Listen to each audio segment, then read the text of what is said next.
欧洲用电不掏钱，反而有补贴，这种好事你能想象吗？但是这种情况并不是好事，他们现在正在为负电价的现状头疼不已。这里是知识天地。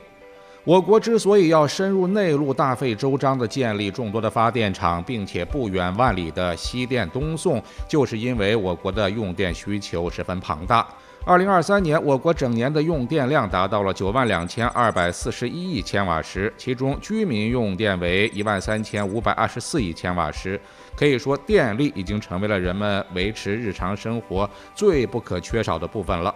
然而，现在我们还在考虑怎么节约用电的时候，西方国家很早就走上了国家承担电费的道路。之所以会这样，一方面是因为国家整体的发电量在不断的提高，形成了市场上供大于求的情况；另外一方面是因为众多国家对电力的补贴政策没有根据实际情况来制定，最终导致发电商吃力不讨好，消费者用电不掏钱。根据荷兰的官方媒体报道，2023年5月份，荷兰的电价最低时甚至达到了每兆瓦时负400欧元，这意味着人们用电了还能倒赚400欧元，换算一下就是赚了3113.52元人民币，实在是惊掉人的下巴。只不过这种情况也只能在欧洲国家看到，我国是很难看到的。这是因为我国的人口基数要远大于这些国家，整体的用电量差距极大。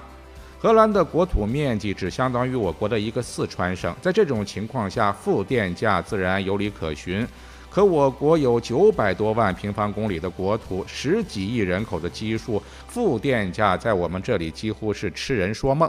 所以在市场长时间保持需求大于供给的时候，自然就没有负电价出现的机会。此外，我国的电力行业是由国家管控的，价格是不会产生大幅度波动的。这样做还有一个好处，那就是能够持续地保持对市场的稳定供电，因此国内不会出现太多突发性的电力缺口。当电力的输送和使用达到平衡时，自然也就不会对价格产生影响。负电价对消费者来说效益是短期的，从长远来看，最终这些电力费用还是要由消费者来承担，甚至最后的价格可能比你想象的还要高。欧洲负电价让人羡慕吗？错了，这种情况不仅会影响到电厂，还会影响到消费者，最终只会出现一种让双方都受伤的结果。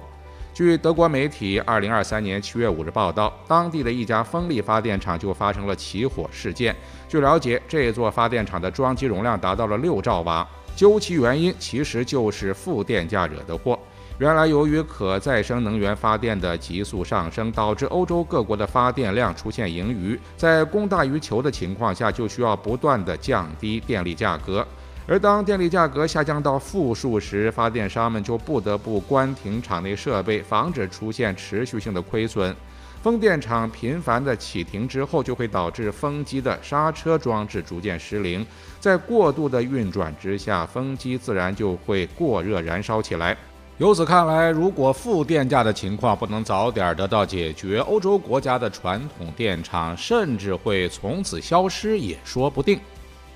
与此同时，如果我们了解到可再生发电，就会明白这种负电价的危害其实不止于此。目前主流的可再生发电主要有风能、水能和太阳能发电等。然而，由于世界各地极端恶劣气候频发，风能和水能大概率会受到季节变化的影响，太阳每天运作的时间也极为有限，难以全天候运转。如果这些可再生发电能源有一天难以维持正常的电力供应，那各国将不得不把发电主力放到传统电厂上。由于负电价的出现，传统发电厂的设备都受到了程度不同的损耗。到时候，无论是重启发电厂还是重新购买发电设备，所需要的费用势必将转嫁到消费者的身上，有可能是直接的，有可能是以税收的方式来进行。总而言之，最后肯定是羊毛出在羊身上。所以，负电价从长远来看，对消费者、市场、国家、电厂四者而言都是弊大于利。一个短期的负电价的电网，不如一个能稳定投入使用的电网来的实在。我国的发电量越来越高，未来会出现负电价吗？会带来什么影响呢？首先，我们已经知道西方国家的电厂会在频繁的启停过程当中发生损耗以及起火，我们要保证电厂设备不会发生此类事故。既然可再生电力能源的开发会导致传统电厂的作用以及地位下降，那我们就要开始着手准备电力储能设备，让传统电厂既能保证不关闭设备，同时发出的电还能够得到有效的储存，而不至于浪费。为此，我国相关部门在2022年就联合发布了“十四五”新型储能发展实施方案，目的就是为了规划设置全新的电力系统结构，保证电力新旧两头的发展不会出现意外。此外，既然用电成本取之于民，用之于民，那解决了电网运行成本的重点，其实也就降低了居民的用电成本，于是就引出了阶段式电价。如今，湖北省就对居民用电价格进行了分化处理。据了解，在夜晚11点之后的2个小时里，居民用电的价格将会降到最低点，这样就有效地对消费者的电力需求进行分流，从而减少电网运行的压力。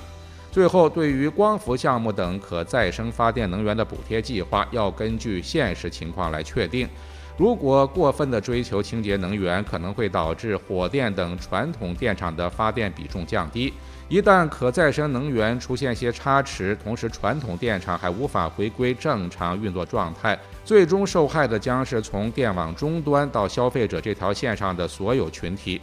负电价虽然听起来是件好事，但它的隐患绝对大于效益。而避免负电价出现的关键所在，就是要保证电力市场的供需平衡，这样才能让电价不会受到太多影响。而我国为了保证做到这一点，各方面都做出了努力。如今从结果上来看，还是咱们的政策比西方国家的更加实用。知识天地，专注你不知道的食物科普，我们下期再见。